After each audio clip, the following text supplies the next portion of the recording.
Welcome back to part 3 of the Mesa Historical House. Today is a big day. We have Mesa inspectors coming out again to help us find out if this place is in fact on city sewer or not. There's some mystery behind that we should be able to straighten out today.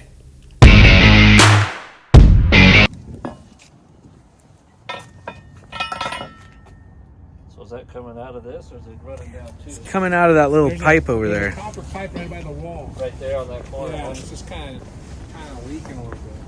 Interesting. But which makes me think it should be Oh, I should notice under this. pressure.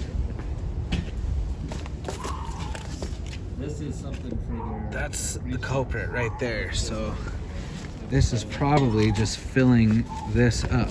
That was an automotive place. Oh, okay. So it doesn't say logos on that side. So this is going to be like a grease trap.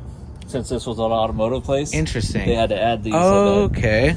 So the sewer would come through here, separate out, the grease and stuff like that, and then it would let the liquids go out. Okay. So that's what this is. It's a Grease separated- trap. So that probably means it is hooked up to Yeah, the city. it probably has a service comes out. Nice. Well, that's good. And so what the heck is this thing? There's two of them. That should have a lid on it, just like this. Oh, okay. Yeah. So two different chambers is what they got on them. Gotcha. So I don't want to fall down in there. So yeah, I would say it's tied in. Awesome.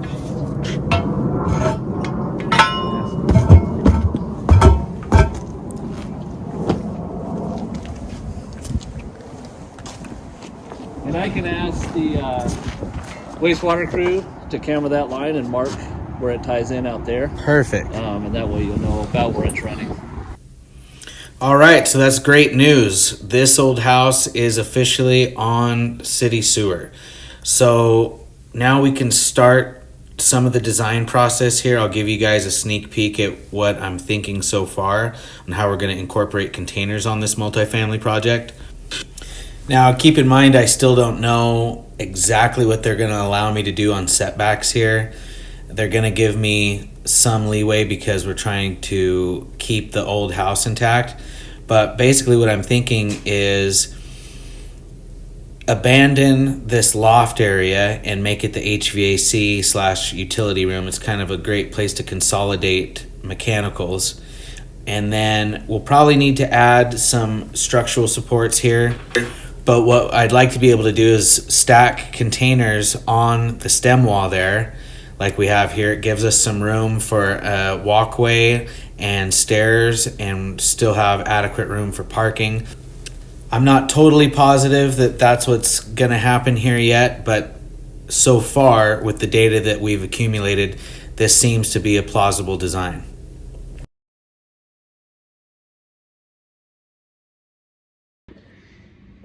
If you know what this is, drop us a comment, let us know, and we'll actually answer it for the subscribers in the next video. Thanks for your answer, Tim. We appreciate you. This does make a lot of sense. I was wondering what the second chimney was for outside here, and now we know. So thanks, Tim.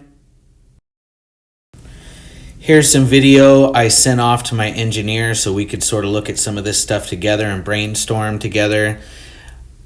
I'm illustrating where I suspect we might need to install some added support or some bucks similar to a garage door setup where you'd have almost a Stonehenge effect. You'd have your vertical bucks and headers over that. One of the things I'm concerned about are these steel lentils. That's basically a steel header that's applied in masonry construction, as we see here. It's not really extending far enough, in my opinion. Plus, we've got kind of a bogey, which is a 2x4 between the two. It extends further on that side. So one of my ideas, as we were talking about earlier, is adding the containers to the top and keeping parking underneath here. Storage is something you never have enough of, so I think this could also be a great place to have some lockers down here, and my customer can charge a little more for the tenants to have some private extra storage space, maybe even to go back to the parking thing. This could be a premium parking situation underneath, or we abandon that idea altogether and install more units underneath. Not quite sure which way I'm going to go on that yet. Some of that will still be determined by setbacks. I've got a call into Mesa again today. We're going to discuss that further. They're giving us some leeway here because they're pretty happy with us for trying to preserve any of this old house. So that's going to do it for part 3 here, guys. Thank you so much for tuning in. If you're not subscribing, hit that subscribe button, give us a like, leave a comment, and stay tuned for episode 4 on this historical house in downtown Mesa, Arizona.